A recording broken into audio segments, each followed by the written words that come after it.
59. Welcome back, subscribers, and hello YouTube viewers.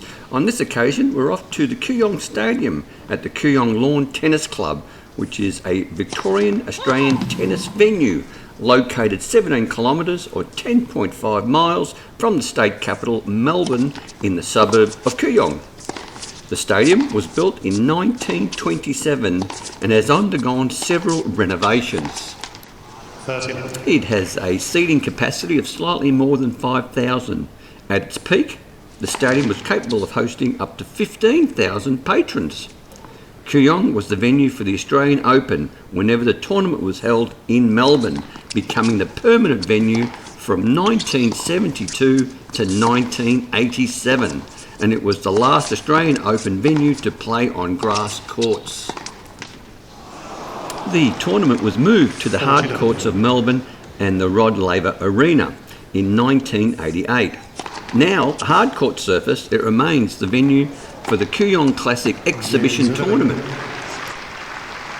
Kooyong has also hosted several Davis Cup ties and finals, including the 1986 Davis Cup final, which saw Australia defeat two-time defending champions Sweden 3-2 in late December. The stadium hosted a tie for the 2016 Davis Cup against the USA in March 2016 on a portable grass court. In 2019, the club demolitioned the upper western and southern stands, revising the seating capacity to approximately 5,000. The venue had previously been capable of seating 8,500 spectators. The venue has also hosted several concerts. On the 24th of October 1971, Elton John performed a concert there. On the 20th of February 1972, English rock group Led Zeppelin held a large open-air concert at the venue as part of the Australian tour. On the 13th of January 1973, Black Sabbath performed a concert there, and on the 17th and 18th of February 1973, the Rolling Stone played 3 shows there as part of their 1973 Pacific tour. On the 16th of February 1986, Greek singers George Dalaris and Dimitri Galani with their band performed a concert there, and I hope I pronounced their names correctly.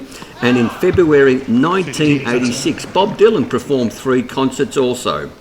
In 1987, November, David Bowie performed 4 concerts at the venue. So without further ado, we'll check out a few more historical photos, then I'll throw the drone up to drone the area, and we'll also have a bit of a walk around to see what we can see and what it looks like in 2023. Now, just a quick note, and as per usual, any credits and references I've used in this video will be linked in the description below.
Now what I'll do is I'll jump in here and read out this plaque that I found to be quite interesting.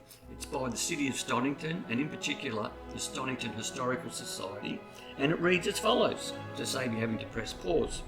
Now the name Kooyong comes from the Aboriginal term Kooyong Coot, the original name of Gardeners Creek. As we pan around to the right here, Gardeners Creek is directly under that freeway that we're about to see. So continuing on, the meaning means camp or resting place, the haunt of the waterfowl. Now within a year of the first Wimbledon Championships in 1877, Melbourne had embraced the new sport of lawn tennis. The game was controlled by the Melbourne Cricket Club until 1892, when 15 tennis pioneers formed the Lawn Tennis Association of Victoria, or the LTAV. It leased land in St Kilda Road for the first Australasian Championships in 1905, but soon began searching for a permanent home. Initially, land at Kooyong was considered to be inaccessible and subject to flooding, but in 1920 the LTAV raised funds to purchase 17 acres or 6.8 hectares in Glenferrie Road, construct embankments, fencing, buildings and permanent stands, and laid 20 lawn courts. Architects Ballantyne and Hare designed the clubhouse, which was built in 1922. The reinforced concrete stand, designed by engineer James Knox, originally provided 5,500 seats and was opened by Australia's first Wimbledon champion, Sir Norman Brooks, in 1927. The northern stand extensions were constructed in 1934, just prior to massive floods that submerged the original stand. Kooyong hosted the Australian Championships on 34 occasions between 1927 and 1987, along with 5 challenge rounds and 2 final rounds of the Davis Cup from 1946 to 1986. In 1988, the LTAV changed its name to Kooyong Lawn Tennis Club. The stadium continues to host major tennis tournaments and other sporting and cultural events, maintaining Kooyong's tradition as an internationally significant venue.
So here we are nearing the end of this video or presentation. I hope you enjoyed it. It did bring back some memories for me, as I did quite a number of times come to watch the Australian Open in my youth with a bunch of friends from school, because we're all pretty avid tennis players back in the day. Now, if you did enjoy the video, by all means click on that like button or that thumbs up icon, and please subscribe. Subscribing really doesn't cost you 1 cent, and it helps out this channel immensely. But most importantly, stay safe, commute safe, and have a great day.